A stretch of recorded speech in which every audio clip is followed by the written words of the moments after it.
ഡോക്ടറിൻ്റെ YouTube വീഡിയോസിൻ്റെയൊക്കെ comment സെക്ഷനിൽ നമ്മൾ ഒരുപാട് കോമണേഴ്സിൻ്റെ questions, health related questions and queries നമുക്ക് അറ്റൻഡ് ചെയ്യാൻ പറ്റാണ്ടായി പോകുന്നുണ്ട്. സോ ആ ക്വസ്റ്റ്യൻസ് ഒക്കെ കമ്പയർ ചെയ്തിട്ട് ഒരു ടോക്ക് ഷോ ആണ് നമ്മളിന്ന് പ്ലാൻ ചെയ്യുന്നത്. Okay, so mostly asked question, അതായത് ഏറ്റവും കൂടുതൽ പേര് എസ്പെഷ്യലി 1 മന്തിനുള്ളിൽ മാരേജ് എക്സ്പെക്ട് ചെയ്യുന്നവർ, മിലിറ്ററി ആൻഡ് പോലീസ് ഫീൽഡിലേക്കൊക്കെ പോകാൻ ആഗ്രഹിക്കുന്ന കാൻഡിഡേറ്റ്സ്, ജോബ് പ്രൊമോഷന് വേണ്ടിയിട്ടും ജോബ് എൻട്രിക്ക് വേണ്ടിയിട്ടൊക്കെ ആഗ്രഹിക്കുന്ന കാൻഡിഡേറ്റ്സ്, അവരുടെയൊക്കെ ഒരു മെയിൻ ഡൗട്ടാണ് നമുക്കൊരു 10 ഡേയ്സിനുള്ളിൽ അല്ലെങ്കിൽ ഒരു ഷോർട്ട് പീരീഡിനുള്ളിൽ വെയിറ്റ് ലോസ് സാധ്യമാണോ, അത് ഹെൽത്തി ആണോ അൺഹെൽത്തി ആണോ? ഓക്കെ, ശരിക്കും പറഞ്ഞാൽ ഇതിനകത്ത് വലിയ കൺഫ്യൂഷനൊന്നും വേണ്ട. അത് 100% സാധ്യത തന്നെയാണ്, യാതൊരു കൺഫ്യൂഷൻ ഇല്ല അതിനകത്ത്. കാരണം പല സാഹചര്യങ്ങളിൽ നമ്മുടെ അടുത്ത് അപ്രോച്ച് ചെയ്യുന്ന ആൾക്കാർ ഇത് തന്നെയാണ്. അവർ ജസ്റ്റ് ഇനി ഒരു 1 വീക്കിനുള്ളിൽ എനിക്ക് കല്യാണമാണ്, അപ്പം അതിൻ്റെ ഡ്രസ്സ് എടുക്കാനും കാര്യങ്ങളൊക്കെയാണ്, പക്ഷേ എന്നെ കുറച്ച് വെയിറ്റ് കുറയണം എന്ന് പറഞ്ഞ് അപ്രോച്ച് ചെയ്യുന്നവരുണ്ട്. ഇതേപോലത്തെ ഓരോ ഫീൽഡിലേക്ക് സെലക്ട് ആവണം എന്നുള്ള രീതിയിൽ വരുന്നവരുണ്ട്. അപ്പം പല ഓപ്ഷൻസ് ഉണ്ട്. അപ്പം അതിനകത്ത് നമ്മൾ പറഞ്ഞു കൊടുക്കുന്നൊരു ഒരു ക്രാഷ് കോഴ്സ് എന്ന് പറയുന്നൊരു മെത്തഡുണ്ട്. അതിനകത്ത് ഇത് ചെയ്യാനുള്ളതേ ഉള്ളൂ. പക്ഷേ അത് തന്നെ നമുക്ക് ഒരു ഹെൽത്തി ആണെന്ന് പറയാൻ പറ്റത്തില്ല. ആ സമയത്തേക്ക് അത് ഉപയോഗപ്പെടും എന്നുള്ളതേ ഉള്ളൂ. പക്ഷേ അതിനകത്ത് കോമൺ ആയിട്ട് സംഭവിക്കുന്നത് ഫാസ്റ്റിങ് കിടക്കുക. കാരണം നമ്മുടെ അടുത്ത് വരാത്ത ആൾക്കാരുണ്ട്, അവരിങ്ങനെ ഒരു കാര്യം ആക്കിയെടുക്കാനായിട്ട് ചിലപ്പം പല രീതിയിലുള്ള പൊടികൾ കലക്കി കുടിക്കാറുണ്ട്, പട്ടിണി കിടക്കാറുണ്ട്. അതേപോലെ തന്നെ ഇത് നല്ലതാണ് അത് നല്ലതാണെന്നുള്ളത് വെച്ച് പല മെത്തഡുകൾ അപ്ലൈ ചെയ്യാറുണ്ട്. പക്ഷേ അവരുടെ ഹെൽത്ത് കണ്ടീഷൻ നോക്കിയിട്ട് വേണം ഇത് നല്ലതാണോ മോശമാണോ എന്ന് പറയാനായിട്ട്. ചിലർ കുറച്ച് നാൾ ചെയ്യുന്നവരുണ്ട്, അത് ചിലപ്പം ആരോഗ്യത്തിന് ഡാമേജ് ഉണ്ടാക്കും. അപ്പോൾ അതുകൊണ്ട് എപ്പോഴും ചെറിയ സമയത്തിനുള്ളിൽ കൂടുതൽ വെയിറ്റ് കുറയ്ക്കാൻ സാധിക്കും, അത് തെറ്റല്ല, ഈസി ആയിട്ട് ചെയ്യാൻ പറ്റുന്ന കാര്യമുള്ളൂ. പക്ഷേ അത് സയൻറ്റിഫിക്കായിട്ട് ചെയ്യുന്നത് അതിലാണ് കാര്യമുള്ളത്, ഇല്ലെങ്കിൽ അത് ശരീരത്തിന് ഡാമേജ് ഉണ്ടാക്കും. ഓക്കെ ഡോക്ടർ, അപ്പം ഈ വെയിറ്റ് ലോസ് ചെറിയൊരു ഷോർട്ട് പീരീഡിനുള്ളിൽ വെയിറ്റ് ലോസ് പോസിബിൾ ആണെന്ന് ഡോക്ടർ പറഞ്ഞു. എന്ത് മെത്തേഡ്സ് നമുക്കിതിൽ യൂസ് ചെയ്യാൻ പറ്റും? ഓക്കെ, ഇപ്പം സഡനായിട്ട് നമ്മളിപ്പം ഒരാഴ്ച കൊണ്ട് നമുക്കൊരു 5 കിലോ കുറയ്ക്കണം എന്ന് പറഞ്ഞാൽ അത് പോസിബിളാണ്. പക്ഷേ ആർക്കാണ് എന്നുള്ളതാണ്. അതെന്ന് വെച്ചാൽ ഇപ്പോൾ നമ്മളൊരു 100 കിലോയുടെ മുകളിലുള്ള ആളുകൾക്ക് ഈസി ആയിട്ട് അത് ചെയ്യാൻ പറ്റും. ഒരു 80 കിലോ ആൾക്കാർക്ക് കുറച്ച് ഒരു മീഡിയം റേഞ്ചിൽ നടക്കത്തുള്ളൂ. അതും ഒരു 60 കിലോ എന്നൊക്കെ പറയുമ്പോൾ അത് ഹൈറ്റിനനുസരിച്ചാണ്. ചിലർക്ക് നമ്മളിപ്പോൾ ഹൈറ്റും വെയിറ്റും പറയുന്നത് എപ്പോഴാണെന്ന് വെച്ചാൽ ഒരു 165 സെൻറ്റിമീറ്റർ ഉള്ള ഒരാൾ അവരുടെ വെയിറ്റ് അതിനകത്ത് 100 മൈനസ് ചെയ്ത് കഴിഞ്ഞാൽ 65 അവരുടെ ഐഡിയൽ വെയിറ്റ്. അങ്ങനെയുള്ള ഒരാൾക്ക് 75 കിലോ കിടക്കുന്നതെങ്കിൽ അവർ കുറച്ച് ബുദ്ധിമുട്ടാണ്, സ്പീഡ് കുറവായിരിക്കും. പക്ഷേ അതിൽ മെത്തഡ് നമ്മൾ ആദ്യം പറയുന്നത് ഫാസ്റ്റിംഗ് മെത്തഡാണ്. ഫാസ്റ്റിംഗ് മെത്തഡ് നല്ലൊരു ഓപ്ഷൻ തന്നെയാണ്. ഫാസ്റ്റിങ്ങിൽ ഒത്തിരിയേറെ ബെനിഫിറ്റ് കിട്ടുന്നതാണ്. അപ്പം ഫാസ്റ്റിങ്ങിൽ നടക്കുന്ന ഒരു മെക്കാനിസം എന്താണെന്ന് വെച്ചാൽ ഒരു ആദ്യത്തെ 2-3 ദിവസം എന്ന് പറയുന്നത് നമ്മുടെ ബോഡിയിലുള്ള ഈ ഗ്ലൈക്കോജൻ എന്ന് പറയും, അത് നമ്മുടെ ലിവറിലും മസിൽസിലും ഒക്കെ സ്റ്റോർ ചെയ്തിരിക്കുന്ന ഒരു എനർജിയാണ്. ആ ഗ്ലൈക്കോജനെ കൺവേർട്ട് ചെയ്ത് ഗ്ലൂക്കോസ് ആക്കിയിട്ട് ഉപയോഗിക്കുന്ന രീതിയിലേക്ക് വരും. അന്നേരം പെട്ടെന്ന് വെയിറ്റും കുറയും. പക്ഷേ അത് നമ്മൾ അത് ചെയ്ത് കഴിഞ്ഞാൽ 4-ാമത്തെ ദിവസം പോയിട്ട് നോർമലായിട്ട് ഫുഡ് കഴിച്ചു കഴിഞ്ഞാൽ വീണ്ടും ഈ കഴിച്ച സാധനം വീണ്ടും ഗ്ലൈക്കോജനായിട്ട് സ്റ്റോർ ചെയ്യും. അപ്പോൾ പോയത് വീണ്ടും തിരിച്ചു വരും. അപ്പോൾ നമ്മുടെ രീതിയിൽ ഒരു 3 ഡേയ്സ് അടുപ്പിച്ച് നമ്മളിത് ചെയ്തതിന് ശേഷം ഒരു 4th ഡേയിലേക്കൊക്കെ ആകുമ്പോഴായിരിക്കും ഫാറ്റ് തന്നെ യൂട്ടിലൈസ് ചെയ്യാൻ തുടങ്ങുന്നത്. ഫാറ്റ് സ്ലോ ആയിട്ടാണ് കുറയുന്നത്. അപ്പോൾ ഒരു 100 കിലോ വരെ ഉള്ള ഒരാൾ പെട്ടെന്ന് നമുക്ക്, ഇപ്പോൾ ഞാൻ ലേറ്റസ്റ്റായിട്ട് എനിക്കിപ്പോൾ ഓർമ്മ വരുന്നതെന്ന് വെച്ചാൽ 124 കിലോയാണ്, ഒരു മാസത്തിൽ 14 കിലോ കുറഞ്ഞു. അത് ഈസി ആയിട്ട് കുറയ്ക്കാൻ പറ്റുന്നതാണ്. അപ്പോൾ ശരീരത്തിലെ നീര് കുറയുന്നു, വെള്ളത്തിൻ്റെ അംശം കുറയുന്നു, അതേപോലെ ഗ്ലൈക്കോജനെ പെട്ടെന്ന് യൂട്ടിലൈസ് ആവുന്നു. ഇതൊക്കെ ആകുമ്പോഴത്തേനും പെട്ടെന്ന് ആ ചേഞ്ചസ് വരും. പക്ഷേ ഇത് നമുക്ക് സസ്റ്റെയിൻ ആയിട്ട് പോകണമെന്നുണ്ടെങ്കിൽ ഫാറ്റാണ് കൂടുതലായിട്ടും ബേണായി വരേണ്ടത്. അത് കുറച്ച് സ്ലോ ആണ്. അപ്പോൾ ആ സ്ലോ ഉള്ള കണ്ടീഷനിൽ നമ്മൾ ചെയ്യുന്ന മെത്തേഡ് എന്ന് പറയുന്നത്, അത് സയൻറ്റിഫിക് ആയിട്ടുള്ള മെത്തേഡ് എന്ന് പറയുന്നത്, അതിനകത്ത് ലോ കാർബോഹൈഡ്രേറ്റിനെ കുറയ്ക്കുക എന്നുള്ളതാണ്. അപ്പോൾ പ്രോട്ടീൻസും ഫാറ്റും നല്ല അളവിൽ, വൈറ്റമിൻസും മിനറൽസൊക്കെ നല്ല അളവിൽ സപ്ലൈ ചെയ്തുകൊണ്ട് ഗ്ലൂക്കോസ് കണ്ടൻറ്റ് കുറച്ച് വരുമ്പോഴാണ് ആ ഒരു ലോങ് ലാസ്റ്റിംഗ് റിസൾട്ട് നമുക്ക് കിട്ടുന്നത്. ഹെൽത്തി ആയിട്ട് ചെയ്യാൻ പറ്റുന്നതാണ്. സഡനായിട്ട് നമുക്ക് കുറയ്ക്കാനായിട്ട് ഈ മെത്തേഡ്, അതായത് ഫാസ്റ്റിംഗ് മെത്തേഡാണ് അതുകൊണ്ടാണ് ഈ ചില ആശുപത്രികളിൽ പോകുന്നു, ഒരാഴ്ച കിടക്കുന്നു, ഒരു 5 കിലോ കുറയ്ക്കുന്നു, പിന്നെ പുറത്ത് വന്നേച്ച് ഒരു 2 ആഴ്ച കൊണ്ട് 10 കിലോ കൂടുന്നു. അപ്പോൾ അതിനകത്ത് വലിയൊരു കാര്യങ്ങളൊന്നുമില്ല. അത് ചുമ്മാ നമ്മൾ ശരീരത്തിൽ ഇട്ടുകൊണ്ട് ബുദ്ധിമുട്ടിക്കുക എന്നുള്ള രീതികളേ ഉള്ളൂ. അതിനകത്തൊരു സയൻറ്റിഫിക് മെത്തേഡ് ഇല്ല, ശരീരത്തിനൊരു ബെനിഫിറ്റ് ഇല്ല, അങ്ങനെ യാതൊരു മെച്ചങ്ങളും ഇല്ല. അപ്പോൾ ഈ low carb, high fat, high proteins, ആ കോമ്പിനേഷനാണ് നമ്മുടെ എല്ലാ ആളുകളിലും നമ്മൾ കോമൺ ആയിട്ട് പറഞ്ഞു വരുന്നത്. അവരുടെ ഹെൽത്ത് കണ്ടീഷൻ അനുസരിച്ചാണ്. ചിലർക്ക് തൈറോയ്ഡ് കാണും, പ്രശ്നങ്ങൾ കാണും, അപ്പോൾ അതിനുള്ളത് വേണം. ചിലർക്ക് PCOD കണ്ടീഷൻ ആയിരിക്കും, ചില ആളുകളിൽ ഡയബറ്റിക് രീതിയിലുള്ള കാര്യങ്ങളായിരിക്കും, ചിലർ ഇൻസുലിൻ എടുക്കുന്നവരായിരിക്കും, ചില സ്ട്രെസ് ലെവൽ വളരെ ഹൈ ആയിരിക്കും, കോർട്ടിസോളൊക്കെ ഭയങ്കര ഹൈ ആകുമ്പോൾ അതിൻ്റെ ഭാഗമായിട്ട് മാത്രം വെയിറ്റ് കൂടുന്നവരായിരിക്കും. അപ്പോൾ ആ ഒരു പ്രോപ്പർ അനലൈസ് ചെയ്ത് വെച്ച് പിന്നെ അവർക്ക് ഏത് ടൈപ്പ് വേണം അതിൽ ഏത് അളവിൽ വേണം. കാരണം ചില ആളുകൾക്ക് യൂറിക് ആസിഡും ക്രിയാറ്റിൻ ലെവലൊക്കെ കൂടുന്ന ആളുകൾക്ക് ഇപ്പോൾ നമ്മൾ വീണ്ടും പ്രോട്ടീൻ റെസ്ട്രിക്റ്റ് ചെയ്യണം. അങ്ങനെ ഒരു മെത്തഡിൽ, അതായത് പ്രോപ്പറായിട്ടത് കൺസൾട്ട് ചെയ്ത് മനസ്സിലാക്കി പോവുകയാണെന്നുണ്ടെങ്കിൽ ഈസി ആയിട്ടത് അപ്ലൈ ചെയ്യാൻ പറ്റും. അത് സഡനായിട്ട് കുറയ്ക്കണമെന്നുണ്ടെങ്കിൽ ഈ 2-3 ദിവസങ്ങളിൽ കിട്ടുന്ന റിസൾട്ട്, പക്ഷേ അത് ലോങ് ലാസ്റ്റിംഗ് അല്ല, അത് വീണ്ടും ഇരട്ടിയായിട്ട് കയറും. Okay okay. അപ്പോൾ ഡോക്ടർ പറയുന്നത് ഓരോരുത്തരുടെയും ബോഡി ടൈപ്പ് അനുസരിച്ചാണ് അവരുടെ വെയിറ്റ് ലോസ് സാധ്യമാകുന്നത്. അല്ലാതെ എവിടെയെങ്കിലും ഒരു ഏതെങ്കിലും ഒരു സിനിമ നടി ചെയ്തു എന്ന് പറഞ്ഞാൽ അത് പോയി ചെയ്യാൻ പറ്റത്തില്ല. അല്ലെങ്കിൽ ഒരു എന്തെങ്കിലും പൊടി കലക്കി കുടിച്ച് എനിക്ക് നല്ല മാറ്റം വന്നു എന്ന് പറഞ്ഞ് നമ്മൾ പോയി ചെയ്യാൻ പോയാൽ അത് മാറ്റം വരണമെന്ന് യാതൊരു നിർബന്ധമില്ല. ചിലർ പറയും ഞാൻ ട്രെഡ്മില്ല് ചെയ്തു, ജിമ്മിൽ പോയി, എൻ്റെ കുറഞ്ഞു. അത് ആ സെയിം മെത്തേഡ് ഇവർ അപ്ലൈ ചെയ്തിട്ട് ആവണമെന്നില്ല. ഇപ്പം പുരുഷന്മാരുടെ രീതിയിൽ എന്ന് പറയുമ്പോൾ അവർക്ക് പ്രസവിക്കുന്നില്ല, പീരിയഡ്സ് ഇല്ല, പാൽ കൊടുക്കുന്നില്ല, യാതൊരു രീതിയിലുള്ള ഫിസിക്കലായിട്ടുള്ള ബുദ്ധിമുട്ടുകൾ വരാത്തൊരു ശരീരപ്രകൃതത്തിന് അവർ എങ്ങനെ കഴിച്ചാലും ഒരു പരിധി കൂടുതൽ അവർക്ക് ബാധിക്കത്തില്ല. പക്ഷേ ഈ എല്ലാ മേഖലയിലുള്ള സ്ത്രീകളിൽ അവർ പറയുന്ന കംപ്ലൈൻ്റാണ്, എൻ്റെ ഹസ്ബൻഡ് കഴിക്കുന്നതിന് 4 പോലും ഞാൻ കഴിക്കുന്നില്ല, പക്ഷേ എൻ്റെ വെയിറ്റ് ഇങ്ങനെ കൂടുക. അപ്പം പറയുന്നത് വെച്ചാൽ, അതായത് ഒരു പുരുഷനും സ്ത്രീ എന്ന് പറയുമ്പോൾ തന്നെ അവർക്ക് ഒരേ ഭക്ഷണമല്ല. പക്ഷെ നമ്മളൊരു കുടുംബത്തിൽ വന്നിരിക്കുന്ന സമയത്ത് പറയുന്നത് എന്താണ്, ഒരു ടേബിളിൽ ഇരിക്കുമ്പോൾ അപ്പനും അമ്മയ്ക്കും, വലിയപ്പനും വലിയമ്മയ്ക്കും, മക്കൾക്കും കൊച്ചുമക്കൾക്കും എല്ലാം ഒരേ രീതിയിലുള്ള ഭക്ഷണമാണ്. ഈ അപ്പനും അമ്മയെന്ന് പറയുമ്പോഴും സാമൂഹ്യപരമായിട്ടാണ് ഇവർ ഒരു കുടുംബം. അല്ലേ, ആക്ച്വലി ബയോളജിക്കലായിട്ട് നോക്കിയാൽ അപ്പൻ്റെ കുടുംബമേ വേറെ, അമ്മയുടെ വേറെയാണ്. അപ്പൻ്റെ കുടുംബങ്ങളിൽ ഏതൊക്കെ രീതിയിലുള്ള ജനറ്റിക് ബുദ്ധിമുട്ടുകളാണുള്ളത്, അവരുടെ ശരീരപ്രകൃതം എങ്ങനെയാണ്, അവർക്ക് ഫാറ്റ് ലിവർ ഉണ്ടോ, ബ്ലോക്കുകളുണ്ടോ, അറ്റാക്ക് വന്നവരാണോ, അങ്ങനെയൊക്കെ അവരുടെ ഫാമിലി ഹിസ്റ്ററി നോക്കുമ്പോൾ അവരുടെ ഭക്ഷണ രീതി ടോട്ടലി വേറെ ആവണം. അപ്പം അങ്ങനെ നോക്കാതെ വരുമ്പോൾ എന്നാന്ന് വെച്ചാൽ, അതുകൊണ്ടാണ് ഇത് ചെയ്തിട്ട് അവർക്ക് റിസൾട്ട് ഉണ്ടല്ലോ എനിക്കില്ലല്ലോ എന്നുള്ള രീതി വരുന്നത്. അങ്ങനെയാണ് അത് അവരുടെ ആ ജീനും അവരുടെ ശരീരപ്രകൃതവും അവർക്ക് വരാൻ പോകുന്ന പ്രശ്നങ്ങളും പഠിക്കാതെ നമ്മളൊരു കാര്യം ചെയ്തു കഴിഞ്ഞാൽ അത് ഹെൽത്തിന് ബുദ്ധിമുട്ടാകും. ഓക്കെ ഡോക്ടർ, മറ്റൊരു ക്വസ്റ്റ്യൻ എന്താണെന്ന് വെച്ച് കഴിഞ്ഞാൽ, ഡോക്ടർ ഇപ്പോൾ ഓൾറെഡി അഡ്രസ്സ് ചെയ്തു. ചിലർ പറയുന്നത് ഒരു 5 to 6 kg ഞാൻ കുറച്ചു, ഒരു മന്തിനുള്ളിൽ കുറച്ചു, ബാക്ക് ടു നോർമൽ ഫുഡ്, സാധാരണ ഞാൻ കഴിച്ചുകൊണ്ടിരുന്ന ഫുഡിലേക്ക് തിരിച്ചു പോകുമ്പോഴത്തേനും എനിക്ക് പിന്നെയും വെയിറ്റ് കൂടുന്നു. അപ്പോൾ അവർക്ക് ഡോക്ടറിന് പറഞ്ഞു കൊടുക്കാൻ പറ്റുന്ന ഒരു ഡയറ്റ് എന്താ? ശരിക്കും പറഞ്ഞാൽ നമ്മൾ ഈ പറയുന്ന മെത്തഡ്, ഞാനിപ്പോൾ പറയുന്ന സഡനായിട്ട് വെയിറ്റ് ലോസ് വേണം, അല്ല അങ്ങനെ ഒരു മെത്തഡ് ലൈഫ് ലോങ് ഒന്നും ഫോളോ ചെയ്യാൻ പറ്റത്തില്ല. അത് അങ്ങനെ ഒരു കാര്യം വളരെ ബുദ്ധിമുട്ടാണ്. അപ്പോൾ എന്താണെന്ന് വെച്ചാൽ, നമ്മുടെ ഇതിനകത്ത് ഈ BMR എന്ന് പറഞ്ഞൊരു കാര്യമുണ്ട്. BMR എന്ന് പറയുന്നത് ബേസൽ മെറ്റബോളിക് റേറ്റ് എന്നാണ് പറയുന്നത്. നമ്മുടെ ശരീരത്തിൻ്റെ നിലനിൽപ്പിൻ്റെ ഭാഗമായിട്ട് എന്ത് ചെയ്യുമെന്ന് പറഞ്ഞാൽ, ഇപ്പം ശരീരത്തിന് നല്ല രീതിയിൽ ഫുഡ് കിട്ടുകയാണെന്നുണ്ടെങ്കിൽ ഈ ശരീരം നല്ല രീതിയിൽ അതിനെ കത്തിച്ച് ഉപയോഗപ്പെടുത്താനൊക്കെ നോക്കും. അപ്പം BMR ലെവൽ ഹൈ ആയിരിക്കും. പക്ഷെ ഓവറായിട്ട് കഴിക്കുമ്പോഴാണ് പ്രശ്നം വരുന്നത്. നമ്മൾ പൊതുവേ ഭക്ഷണമൊക്കെ കുറച്ച് കഴിയുമ്പോഴത്തേന് ശരീരം പേടിക്കുകയാണ്, അയ്യോ ഈ മനുഷ്യൻ ഇങ്ങനെ പോയി കഴിഞ്ഞാൽ ഭക്ഷണം കിട്ടാതെ മരിച്ചു പോകുമല്ലോ എന്നുള്ള രീതിയിലേക്ക് ശരീരം മാറുകയാണ്. അപ്പോൾ എന്താണെന്ന് പറഞ്ഞാൽ ഈ BMR എന്ന് പറഞ്ഞാൽ ഈ കത്തിക്കുകയാണ്, പെട്ടെന്ന് കിട്ടുന്ന സാധനത്തിനെ കത്തിച്ച് ഉപയോഗപ്പെടുത്തി എടുക്കുന്ന ഒരു സാധനത്തിൻ്റെ ഇതങ്ങ് കുറയ്ക്കും. അതായത് ആളി കത്തുന്ന ഒരു സംഭവം ചെറുതായിട്ട് മെഴുകുതിരി പോലെ കുറഞ്ഞു വരും. അങ്ങനെ കുറയുമ്പോഴാണ് പ്രശ്നം പറ്റുന്നത്. എന്താണെന്ന് വെച്ചാൽ, അപ്പോൾ അവരുടെ ബേസൽ മെറ്റബോളിക് റേറ്റ് കുറഞ്ഞു കഴിഞ്ഞാൽ പിന്നെ കുറച്ച് കഴിച്ചാലും ആ സാധനം ഉപയോഗിക്കത്തില്ല, അത് ഫാറ്റായി നിൽക്കും.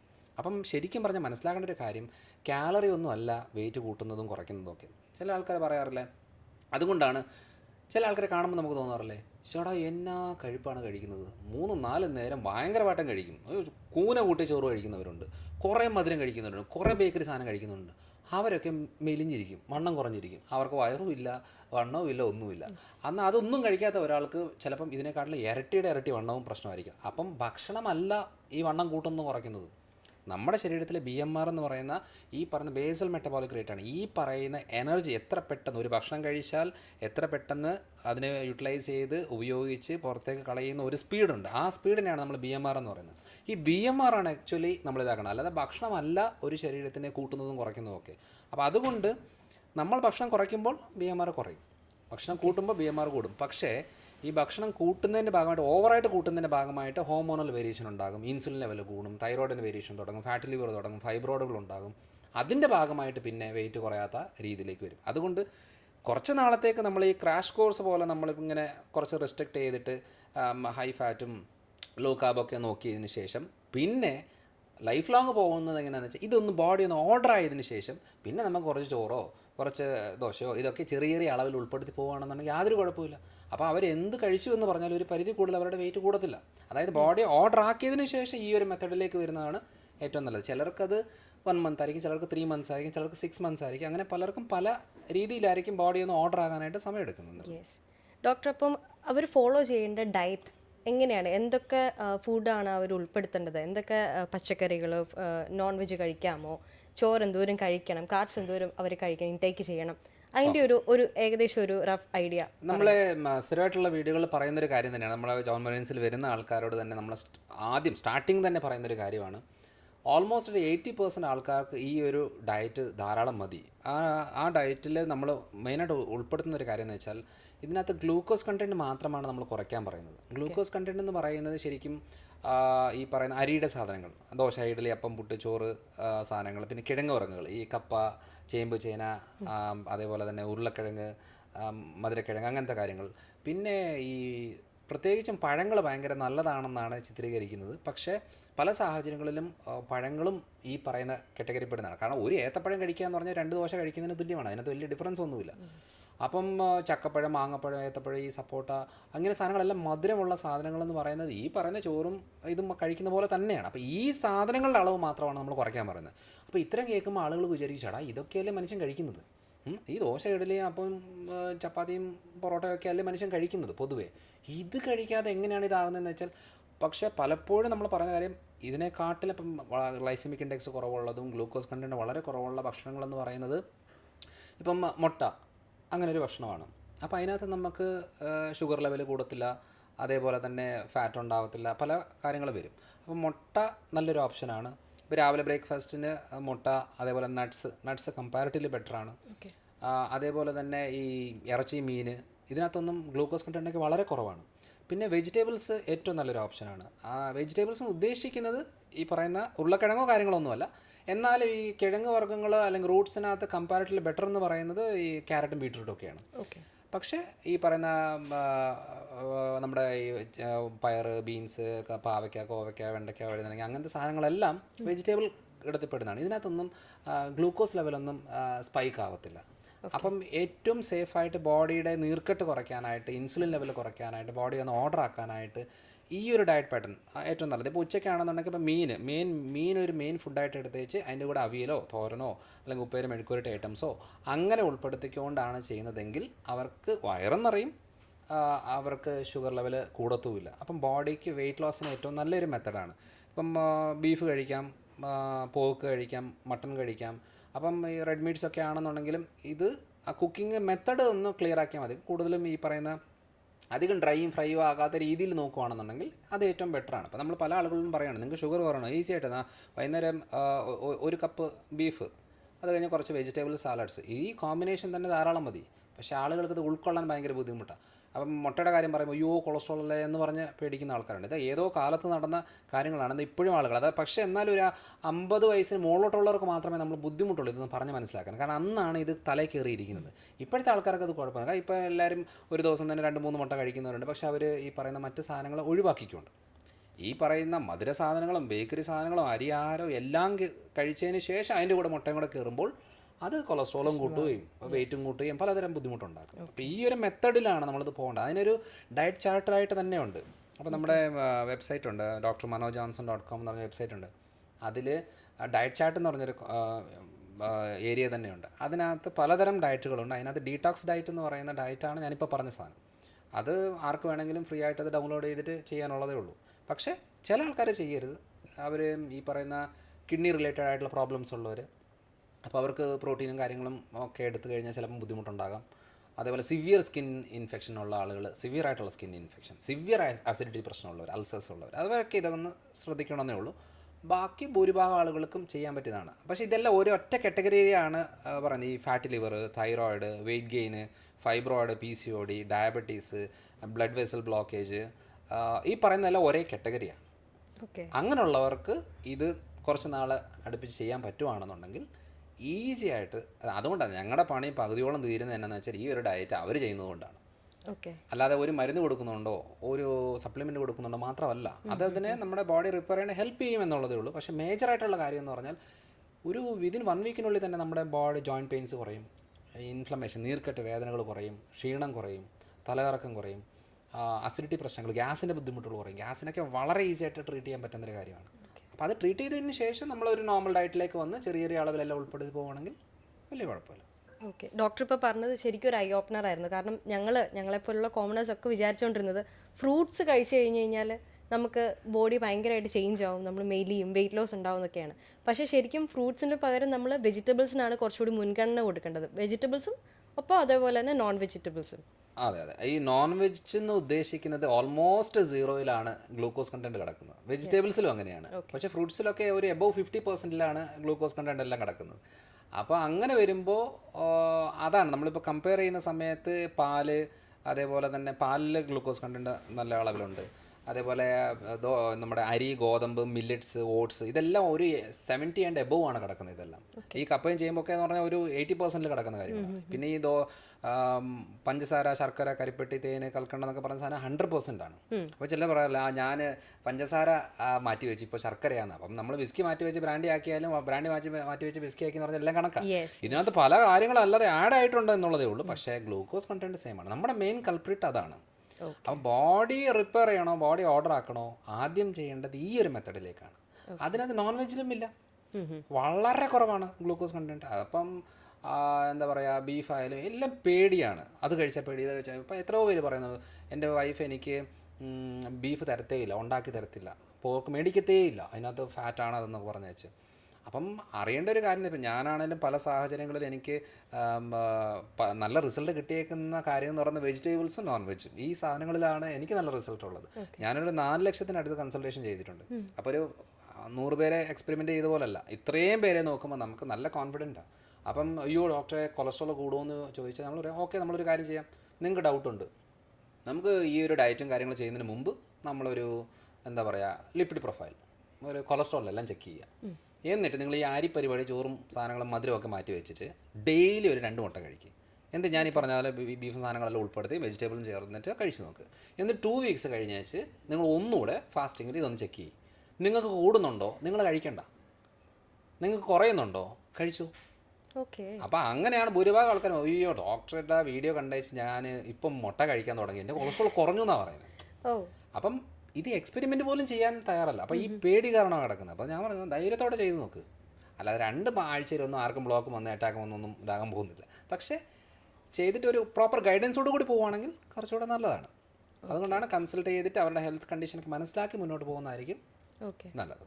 ഓക്കെ ഡോക്ടർ, അപ്പം ഡോക്ടർ പറഞ്ഞു നോൺ വെജ് നമുക്ക് കഴിക്കാൻ പറ്റുമെന്ന് പറഞ്ഞു. അത് എന്തൊക്കെ രീതിയിലാണ് കഴിക്കാൻ പറ്റുന്നത് ഡോക്ടർ ഒന്നും കൂടി ഒന്ന് സ്പെസിഫൈ ചെയ്ത് പറയാമോ? കാരണം ഇപ്പോൾ നോൺ വെജിൽ നമുക്ക് പല രീതിയിലുള്ള ഓപ്ഷൻ ഉണ്ട്. ഇപ്പം ചിക്കൻ ആയാലും മട്ടൻ ആയാലും ബീഫായാലും പോക്കായാലും പല ഓപ്ഷൻസ് ഉണ്ട്. റെഡ് മീറ്റ്സിൽ വൈറ്റ് മീറ്റ് ആയിട്ടൊക്കെ വരുന്നുണ്ട്. അതായത് മീനിൻ്റെ സംഭവങ്ങളുണ്ട്, മീനിൽ തന്നെ പല വെറൈറ്റീസും ഉണ്ട്, സീ ഫുഡുകളുണ്ട്, പലതുമുണ്ട്. അപ്പോൾ ഈ നോൺ വെജിൽ പലപ്പോഴും ഒരു മിസ്റ്റേക്കായിട്ട് വരുന്നത്, ഈ ചിലർ ഏറ്റവും കൂടുതൽ ഇഷ്ടപ്പെടുന്ന കാര്യം എന്ന് പറയുന്നത് ഫ്രൈഡ് ഐറ്റംസാണ്. അപ്പോൾ ഈ ഓയിൽ ഫ്രൈ ചെയ്തിട്ടുള്ള കാര്യങ്ങളിലാണ് നമുക്ക് ഈ പറയുന്ന കൊളസ്ട്രോൾ വേരിയേഷനും ലിവറിൻ്റെ പ്രശ്നങ്ങളും ബ്ലോക്കുകളും പല രീതിയിലുള്ള ബുദ്ധിമുട്ടുകളും ഉണ്ടാകുന്നത്. അത് ഇപ്പം അടുപ്പിച്ച് കുറേ നാൾ ഈ പറയുന്ന ബാർബിക്യൂ, അൽഫാം ഐറ്റംസ്, ഡ്രൈ ആയിട്ടുള്ള ഐറ്റംസ് കഴിക്കുന്നതിൻ്റെ ഭാഗമായിട്ട് തന്നെ കോളോൺ ക്യാൻസർ, പല രീതിയിലുള്ള പ്രശ്നങ്ങളുണ്ടാകും. അപ്പോൾ വല്ലപ്പോഴും കഴിക്കുന്നതുകൊണ്ട് കുഴപ്പമൊന്നുമില്ല. ഏറ്റവും സേഫ് മെത്തഡ് എന്ന് പറയുന്നത് നമ്മൾ ഈ സാധാരണ നമ്മൾ കുക്കറിൽ ഇറച്ചി വെച്ച് വേവിച്ച് അതൊന്ന് വഴട്ടിയെടുത്ത് ആ ഒരു രീതിയിൽ കഴിക്കുവാണെങ്കിൽ അത് വളരെ സേഫായിട്ടുള്ള കാര്യമാണ്.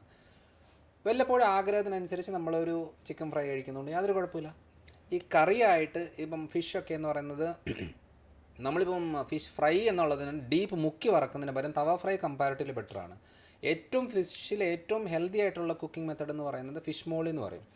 നമ്മുടെ ഈ കോക്കനട്ട് മിൽക്കൊക്കെ ഇട്ടിട്ട് ചെയ്യുന്ന ഒരു കാര്യം, അത് ഏറ്റവും ഹെൽത്തി ആയിട്ടുള്ള ഡിഷാണ്. അപ്പോൾ ഈ പറയുന്ന കോക്കനട്ട് മിൽക്കും അതേപോലെ തന്നെ വഴട്ടിയെടുക്കുന്നത്, വേവിക്കുന്നത്, സ്റ്റീം ചെയ്യുന്നത്, ഈ മെത്തഡുകളാണ് ശരിക്കും പറഞ്ഞാൽ നോൺ വെജിൻ്റെ ഫുള്ളായിട്ടുള്ള ബെനിഫിറ്റ് നമുക്ക് കിട്ടുന്നത്. ഇപ്പോൾ ഒമേഗ 3 ഉള്ളത് മീനിലാന്ന് പറയുന്നു. അപ്പോൾ ഈ മീനിൽ ഒമേഗ 3 എന്ന് പറഞ്ഞാൽ നമ്മളൊരു മീൻ എടുത്ത് കഴിച്ച് കഴിഞ്ഞാൽ അതിൻ്റെ വൈറ്റ് പാർട്ട് അതേപോലെ സ്മൂത്തായിട്ട് ഇതായിട്ട് കിട്ടണം. ഇത് നമ്മൾക്ക് കിട്ടുന്നത് അങ്ങേയറ്റം വറുത്ത് മരക്കുള്ളി പോലെ ഇരിക്കുന്ന സാധനമാണ്. അത് ചുമ്മാ കുറേ കൂന കൂട്ടി ചോറ് കഴിക്കാമെന്നല്ലാതെ പ്രത്യേകിച്ച് അതും കൊണ്ടൊരു മെച്ചമൊന്നും കിട്ടത്തില്ല. അപ്പോൾ എപ്പോഴും ഏത് ഇറച്ചി, ഏത് മീനും, മുട്ടയൊക്കെ കഴിയുന്നത് എത്രയും, അതായത് നമ്മളിപ്പോൾ ഒരു സൈഡ് ഓംലെറ്റ് ആക്കിയാലും മതി, അത് ഓക്കെയാണ്. ഒരു 2 സൈഡ് ഇട്ടിട്ട് വേവിച്ച് റബ്ബർ പോലെ ആക്കേണ്ട ഒരാവശ്യമില്ല. ഒരു ബോയിൽഡ് എഗ് എന്ന് പറയുന്നത് വളരെ ഫ്ലഫി ആയിട്ടിരിക്കുന്നതാണ് ഏറ്റവും നല്ലത്.